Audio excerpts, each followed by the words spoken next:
Is about productivity, कि कितना हम टाइम अपनी पढ़ाई को दे रहे हैं और उससे हम कितना आउटपुट ले पा रहे हैं, है ना। कई बार ऐसा होता है कि हम 10 से 12 मतलब है ना बिल्कुल गिन करके बैठे हैं, सुबह से इतना टाइम लगा रहे हैं, पर फिर भी अगर हम एंड में देखते हैं तो हम उतने टेस्ट सॉल्व नहीं कर पाते। क्या आपके साथ ऐसा हुआ है? तो ये चीज का प्रॉब्लम है, मेरे साथ भी होता था ऐसा ही। ये प्रोडक्टिविटी की प्रॉब्लम है, टाइम हम उतना लगा रहे हैं पर उतना रिजल्ट नहीं मिल पा रहा है। तो उसके लिए तो एक चीज ये की मैंने कि जितने भी डिस्ट्रैक्शन हमारे एनवायरमेंट में होते हैं, जैसे कि हमारा फोन सबसे बड़ा, उसका जो यूट्यूब का ऐप है, उससे जो रिकमेंडेड वीडियोस में हम चले जाते हैं, उन चीजों को थोड़ा सा मैंने कम किया। उसके अलावा और भी जितनी चीजों में हम इन्वॉल्व रहते हैं इंटरनेट पर पढ़ाई के अलावा, उनको मैंने थोड़ा सा लिमिट करने की कोशिश की। और दूसरी चीज, कहीं ना कहीं अपने आप को एक थोड़ा सा टाइम टेबल में बांधने की कोशिश की। हमारा हर दिन अलग होता है ना।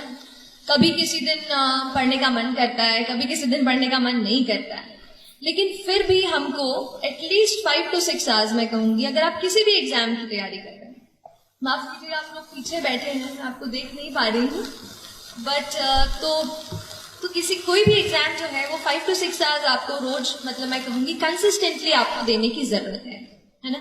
और उसके लिए आप अपना एक कुछ छोटा सा रूटीन, भले ही सोने के पहले आधा घंटा अपना दिन जो है दूसरा वो आप प्लान कर लीजिए, क्योंकि हर दिन नया होता है।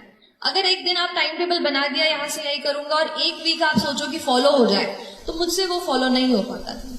तो मैं ये करती थी कि सोने के पहले थोड़ा सा आधे घंटे में कल क्या क्या टॉपिक्स पढ़ने हैं, क्या क्या चैप्टर्स कवर करने हैं, वो सब एक बार मैं लिख लिया करती थी। एक ये करना चाह रही हूँ प्रेपरेशन की। तो प्रेपरेशन में अगर यूपीएससी स्पेशली बात करूं तो मेरे पूरे प्रेपरेशन के 2 इंपॉर्टेंट पिलर्स रहे। एक था करंट अफेयर्स।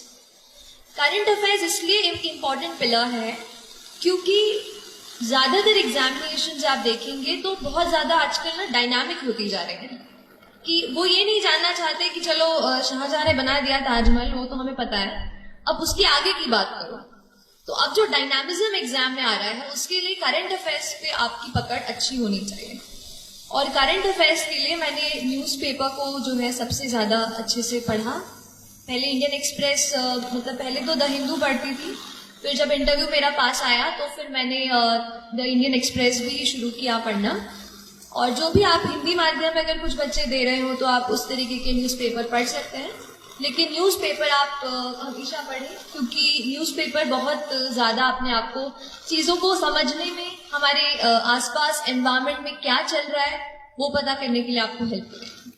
मैं कहूँगी 60% ये मेंटल करेज है और ये 40% जो पढ़ाई है। तो उस मेंटल करेज को बिल्ड करने के लिए 2 एम है।